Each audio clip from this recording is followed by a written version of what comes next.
In today's video, we're going to be taking a look at a brand new PlayStation Store flash sale that has begun today. A lot of great games at great prices. Red Dead Redemption 2 already has an enormous amount of hype and very high expectations, but Take-Two CEO is saying that RDR2 will shatter those expectations. A fantastic PlayStation franchise may be no more if going by the developer's words, and according to NPD, God of War is the fastest selling exclusive in PlayStation history. More on that at the end of this video. First, let's talk about the new PlayStation Store flash sale. Not a ton of deals as a part of the flash sale, but the deals that are available are pretty good. Assassin's Creed Rogue Remastered is 40% off for $17.99. Dragon Ball FighterZ is 30% off down to $41.99. Would have liked to see that a little bit cheaper. I believe the game is $35.99 right now on Steam, so they're getting a 40% discount while PlayStation users are only getting a 30% discount. Dragon's Crown Pro is 30% off down to $34.99. That's a great deal on Dragon's Crown Pro. A more recent release. Honestly, this is probably the price the game should have launched at for, considering it is a remastering of an older PlayStation 3 title, but hey, now that it's available for $35, I would recommend it. Far Cry 5 is 35% off for $38.99. Would say that's a very good deal on Far Cry 5. I know a lot of you guys are waiting for it to hit $29.99, but at this point at $39, I would say it's a very good deal. It'll probably hit that $29.99 range regularly by fall. Far Cry 3 Classic Edition alternatively is $20.99. I think that's way too expensive for Far Cry 3 Classic Edition, considering again it is a remastering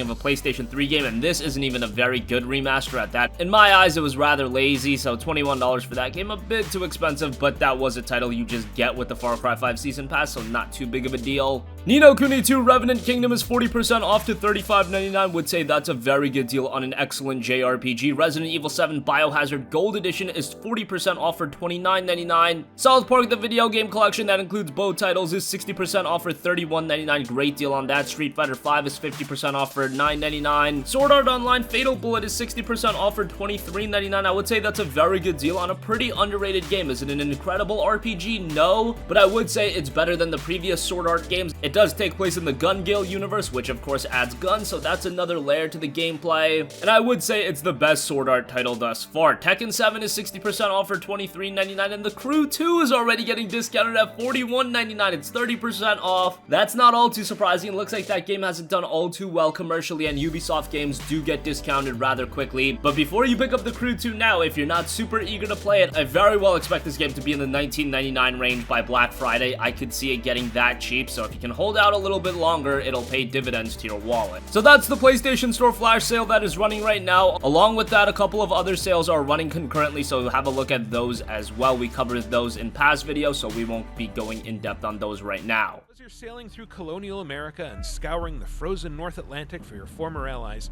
you'll have to contend with boarding parties, intercept hit squads, and have your every move watched by hidden assassins.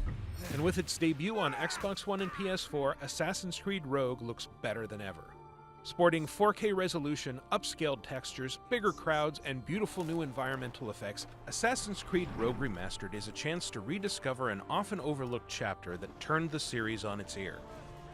Playing as a Templar Enforcer means encountering things you won't find in any other game. Resistance is one of my all-time favorite PlayStation franchises. It really made an impact to the PlayStation 3 libraries. Resistance Fall of Man was the real PlayStation 3 system seller. It was the highlight of the PlayStation 3's launch, and there weren't many, but Resistance Fall of Man was that must-own title for PS3 buyers at launch. And on top of that, 2 years later, we got Resistance 2, and that game did very well commercially as well. One of the big elements to that game doing well was the multiplayer and the fact that they raised it to 64 players. And then 3 years after that, we got the release of Resistance 3, and in my opinion, that was the best game in the series, especially when you take a look at the single player. The multiplayer, they did go back a step and reduce the player count, but it was still a great experience. But unfortunately, that game didn't do all too well commercially, and I can't put my finger on why that is. I've seen it in the comments, I've seen it on various forums. You guys want another Resistance game, but developer Insomniac doesn't think it's all too likely. In a recent conversation with Finder, Insomniac's community director James Stevenson talked about the possibility of another Resistance title, and here's what he said. He said, "If I was a betting betting man, it feels like it's a long shot to me, but I have learned over the years to never say never. I think there are a lot of people out there that have fond memories of Resistance games from the PS3 era, but yeah, never say never. It's just that we have no plans to make another Resistance game in the future. That's very unfortunate. Outside of the 3 mainline Resistance games, we also got Resistance Retribution back in 2009, and then 2012 brought Resistance Burning Skies on the PlayStation Vita. Retribution was a fantastic game, Burning Skies not so much, but that's a pretty good track record to have 4 out of 5 of your games in the franchise be absolutely excellent. I wouldn't say that's a bad ratio at all, and the 3 mainline games were all very, very good. I think Resistance 4 is something gamers would be all over if it is released on the PlayStation 4 or the next PlayStation, if it's marketed well, if it's promoted well. Resistance is just the style of game I think a lot of gamers would really, really enjoy it. At this point, we don't have a new Resistance game, we don't have a new Killzone game. PlayStation is really lacking that marquee first-person shooter exclusive, so hopefully they get that remedied sometime soon. Like us. I'm the only man alive who knows how to shut down that tower. Need you to protect me on the way to New York.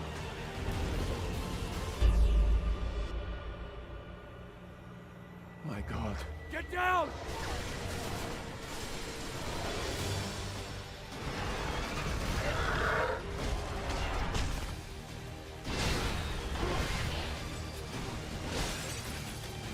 We fight or we die. Isn't that right?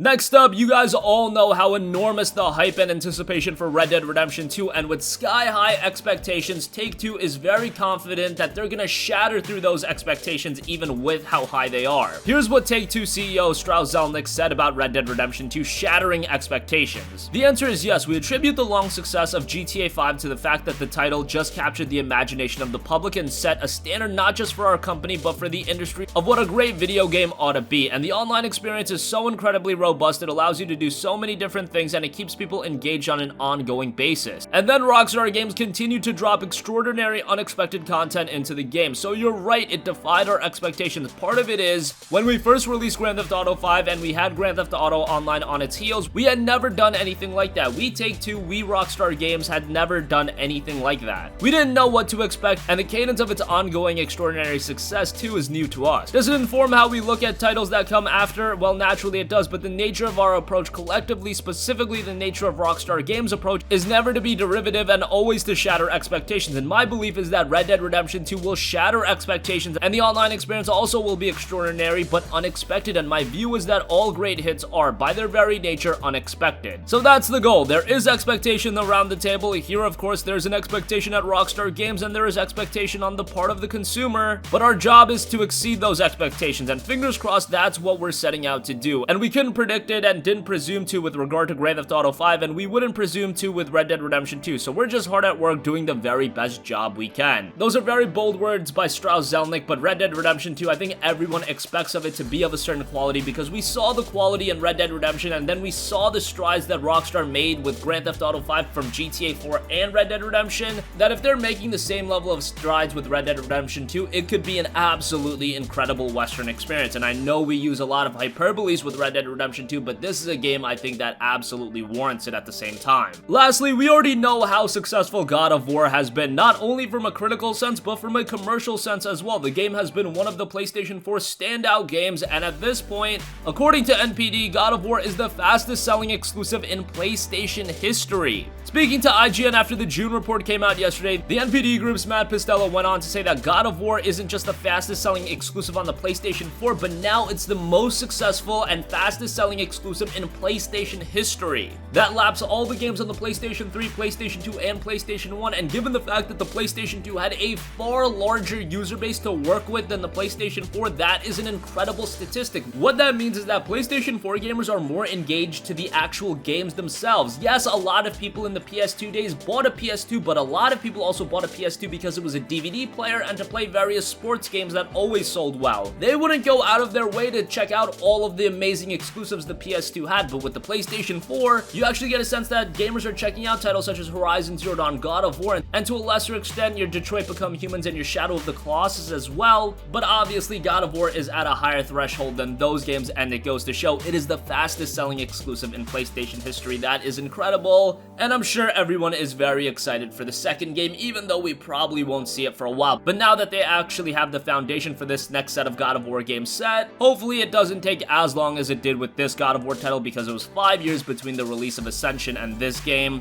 Hopefully we can reduce that to 2 or 3 years with the next God of War title. But at this point, Sony Santa Monica Studio can just revel in the fact that they own the distinction of developing the fastest selling exclusive in PlayStation history. And that's gonna conclude this video. Let us know your thoughts. Again, a great flash sale is going on right now. Not a ton of deals, but the deals that are available are very good. A great PlayStation 4 franchise in Resistance might be dead. We might not see another Resistance game, but Insomniac's community director James Stevenson also said never say never. Take-Two CEO is saying that Red Dead Redemption 2 will shatter the already incredibly high expectations and that the online experience will be extraordinary, and God of War is the fastest selling exclusive in PlayStation history. That's going to conclude this video. Sound off with all of your thoughts in the comments section down below. Thank you for watching, and goodbye.